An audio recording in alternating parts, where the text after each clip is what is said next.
Next theory है हमारे यहाँ पर क्लासिकल रिस्पॉन्स थ्योरी। इसे कहते हैं क्लासिकल रिस्पॉन्स थ्योरी और हिंदी में इसे शास्त्रीय अनुबंधन सिद्धांत भी कहा जाता है।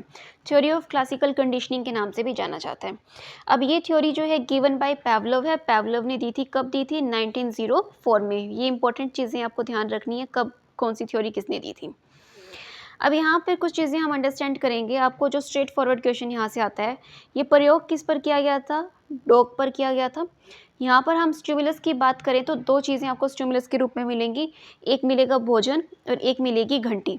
ठीक है, जो भोजन है उसको क्या कहते हैं? स्वाभाविक, हिंदी में बोला जाता है स्वाभाविक स्टिमुलस, प्राकृतिक भी बोलते हैं, जिसे हम इंग्लिश में नेचुरल स्टिमुलस भी बोल सकते हैं, अनकंडीशनल भी बोल सकते हैं, जो नेचुरल है, जिसको कंडीशनिंग नहीं किया गया, किसी प्रकार से मैनिपुलेट नहीं किया गया, अनकंडीशनल अनुबंधित स्टिमुलस भी कहा जाता है।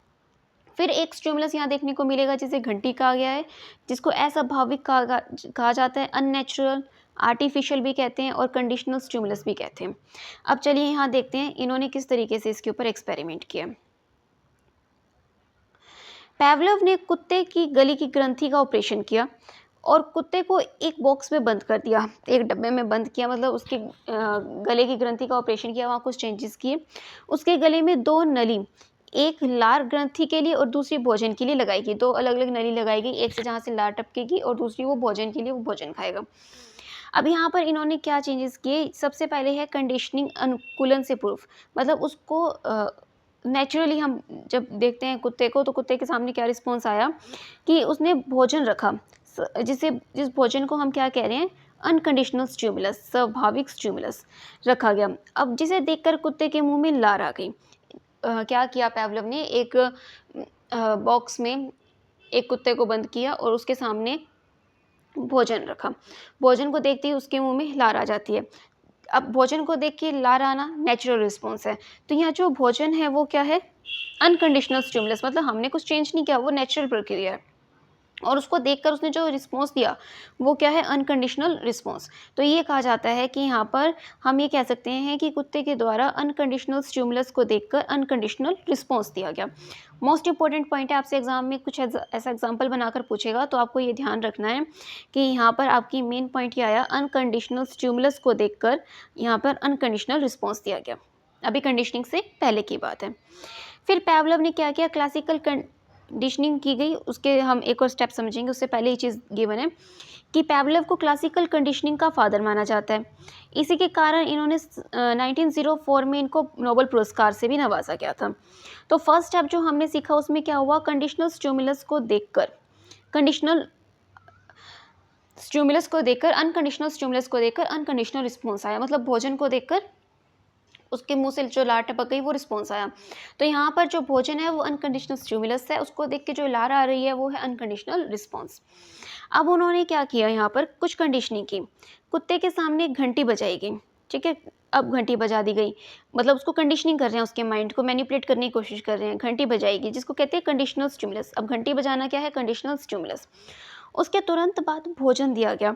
अब भोजन जब लाया गया तो कुत्ते के द्वारा प्रारंभ में घंटी के प्रति कोई भी प्रतिक्रिया नहीं की गई, कोई उन्होंने मतलब पैवलोव ने देखा कि कुत्ते ने कोई रिस्पॉन्स नहीं दिया, मतलब घंटी का बजना और कोई रिस्पॉन्स ना आना। लेकिन भोजन, फिर जब भोजन दिया गया तो भोजन को देखते ही कुत्ते ने तुरंत रिस्पॉन्स दे दिया।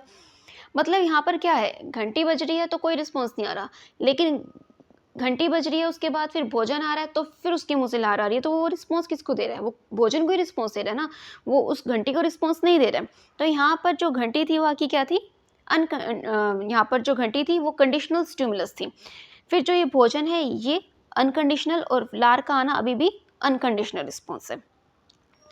लेकिन यह क्रिया पैवलोव द्वारा तब तक दोहराई गई जब तक कुत्ता घंटी के प्रति अनुबंधित नहीं हुआ। अंत एक ऐसा समय आया कि जब कुत्ता समझ गया कि घंटी बजते ही उसके सामने भोजन आएगा। तो सेकंड स्टेप में वो क्या करता है कि वो ये समझ जाता है, यहाँ पर वो डॉग जो है वो समझ जाता है कि जैसे ही घंटी बजेगी उसके सामने भोजन आएगा और भोजन को देख के उसके मुंह से लार टपक जाएगी। तो यहाँ पर जो घंटी है उसके प्रति अनुबंधित हो गया वो, तो मतलब ये घंटी क्या है? Conditional stimulus. फिर भोजन क्या है? Unconditional stimulus. और भोजन को देख के जो लार आ रही है वो क्या है? अनकंडीशनल रिस्पॉन्स, क्योंकि अभी भी वो क्या है? सिर्फ भोजन को देखकर रिस्पॉन्स कर रहा था।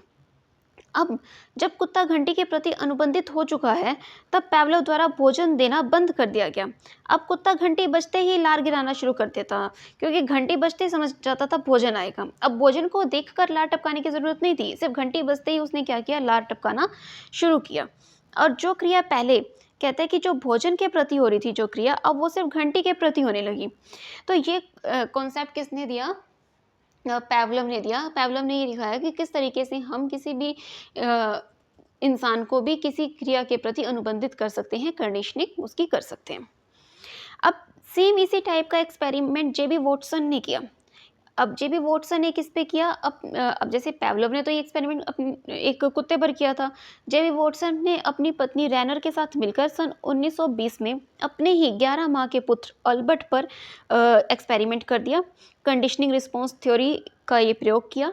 इन्होंने अपने बच्चे के सामने एक खिलौना रखा, जो सफ़ेद बालों वाला बड़ा खरगोश रखा गया। जैसे ही बच्चा उसके सामने जाने का प्रयास करता, तो उसी समय डरावनी आवाज़ निकाल देते ये लोग, और जिसे सुनकर बच्चा डर जाता और क्या करता, रोना स्टार्ट कर देता।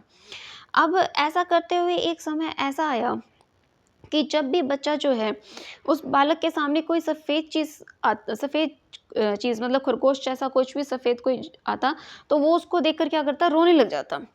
उस बालक के सामने उस खरगोश जैसी या सफ़ेद बालों वाली कोई भी चीज़ सामने लाई जाती, तो बच्चा उसे देखकर डर जाता और तुरंत रोने लगता। मतलब इन लोगों ने क्या किया, जेबी वॉटसन ने और उसकी वाइफ ने अपने ही बच्चे पर एक्सपेरिमेंट किया, और उसने ये कहा कि बच्चे को जैसे ही हमने कंडीशनिंग करी उसके माइंड की उस सफ़ेद बालों वाले खरगोश के साथ, तो ऐसी कोई बड़ी चीज़ जब उसको दिखाई जाती, तो वो उससे इतना कंडीशन हो गया कि वो उसको देखते ही रोने लग जाता। तो अब मेन क्वेश्चन आपसे ये पूछा जाएगा कि पावलोव ने एक्सपेरिमेंट कब किया था? 1904 में। किस पर किया था? डॉग पर किया था। और स्टिमुलस क्या था और रिस्पॉन्स क्या था? तो स्टिमुलस और रिस्पॉन्स जो है, इसके अंदर आपने याद रखनी है, मेन आपसे यही पूछा जाएगा। सबसे पहले आपको याद रखना है अनकंडीशनल स्टिमुलस। तो मेन पॉइंट आपको यही याद रखनी है इसके अंदर। जो मेन क्वेश्चन आपसे बनते हैं, अनकंडीशनल स्टिमुलस को देखकर कैसा आता है, अनकंडीशनल रिस्पॉन्स आता है। फर्स्ट स्टेप ये है, आपको ये इंपॉर्टेंट पॉइंट याद रखना है। अनकंडीशनल स्टिमुलस को देखकर अनकंडीशनल रिस्पॉन्स आएगा, और यहाँ पर अनकंडीशनल स्टिमुलस आपका भोजन है, और जो लार टपक रही है वो अनकंडीशनल रिस्पॉन्स है। सेकेंड स्टेप में फिर आपको क्या करना है, याद रखना है यहाँ पर कि सबसे पहले क्या होगा, कंडीशनल स्टिमुलस होगा, घंटी बजेगी, और यहाँ पर अनकंडीशनल स्टिमुलस आपका भोजन होगा, और लार टपकना भी क्या होगा, अनकंडीशनल रिस्पॉन्स। तो ये 3 स्टेप आपको याद रखने हैं। और फिर क्या होगा, जब उसकी कंडीशनिंग जो है कर दी जाएगी, और जब उसकी कंडीशनिंग हो जाएगी, तब वो क्या करेगा, कंडीशनल स्टिमुलस को देखकर कंडीशनल रिस्पॉन्स देना स्टार्ट कर देगा। यहाँ उसकी कंडीशनिंग माइंड की हो जाती है। तो ये आपका कॉन्सेप्ट है क्लासिकल रिस्पॉन्स कंडीशनिंग थ्योरी, जो आपको यहाँ पर याद रखनी है, या क्या है, कंडीशनिंग रिस्पॉन्स थ्योरी। अब यहाँ पर कुछ एजुकेशनल इम्प्लीकेशंस दी हैं इस थ्योरी के, कि इस थ्योरी को कहाँ कहाँ यूज़ किया जाता है। ये मोस्ट इंपॉर्टेंट पॉइंट है, क्योंकि आपसे स्ट्रेट फॉरवर्ड क्वेश्चन कम पूछे जाते हैं। क्वेश्चंस जो हैं आपसे उसके इम्प्लीकेशंस पूछे जाते हैं। विद्यार्थी को अच्छी आदतों का निर्माण या विकसित करना हो, तो हमें उसको बार बार उसकी कंडीशनिंग करनी पड़ेगी। सतर्क रहकर कार्य करना सिखाता है, और विभिन्न प्रकारों को सिखाने में अनुबंधित अनुक्रिया का सिद्धांत अत्यंत महत्वपूर्ण सिद्ध हो जाता है। अगर आपको बहुत से चीज़ें जो हैं उसको सिखानी हो, कुछ इंस्ट्रूमेंट्स यूज़ करने सिखाने हो, तो वहाँ पर आप इस कॉन्सेप्ट को यूज़ कर सकते हैं। नेक्स्ट कहता है कि बुरी तथा अवैधिक भय तथा असामान्य व्यवहार आदि को समाप्त करने के लिए भी ये उपयोगी है। अगर आपको किसी के अंदर से बुरी आदत निकालनी है, तो भी इसके माइंड को कंडीशनिंग करनी पड़ेगी।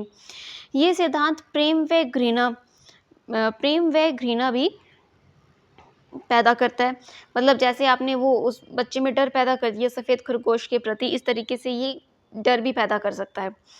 ये रिपीटिशन के आधार पर, बार बार जब एक्टिविटीज़ को रिपीट करते हैं, उसके आधार पर जो है कंडीशनिंग करने का काम करता है। अध्यापकों के प्रति छात्रों का उचित दृष्टिकोण विकसित करने में उपयोग करता है। मतलब बच्चों की अगर जो ओपिनियन है, उनका पॉइंट ऑफ व्यू है टीचर के प्रति, अगर चेंज करना हो, तो उसके लिए मेथड यूज़ किया जाता है। यह सिद्धांत भाषा को सीखने व सिखाने में उपयोगी है। भाषा सिखाने के लिए बच्चों के साथ बार बार उसी भाषा में बात करेंगे, नहीं सिखाएंगे, तभी वो सीखेंगे।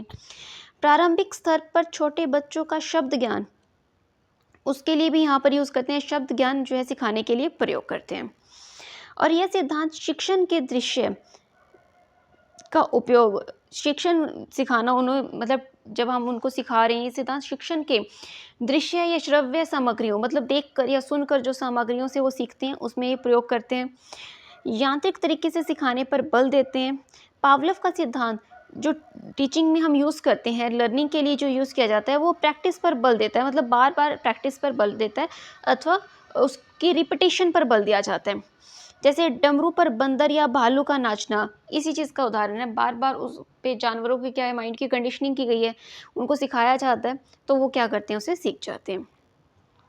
और क्या कहते हैं कि कंडीशनिंग के अनुबंधन मतलब कंडीशनिंग करना, कंडीशनिंग के माध्यम से ही तर्कहीन भय जैसे मानसिक रोगों का उपचार किया जाता है। और यह सिद्धांत सिखाता है कि बालकों के सामने ऐसे शब्दों का प्रयोग न करें जो उनका जो है कुंठा में बदल जाए, मतलब जो उनके ऊपर नेगेटिव इम्पैक्ट डालते हो। और ये सिद्धांत भय संबंधित मानसिक भ्रांतियों को दूर करने में भी सहायक है। मतलब अगर किसी के डर से, दिमाग से डर निकालना हो तो तब भी यहाँ पर ये इस थ्योरी को यूज़ किया जाता है। तो ये कुछ इसके इम्प्लीकेशंस हैं जो मोस्ट इम्पॉर्टेंट है, आपसे एग्जाम में पूछे जाते हैं।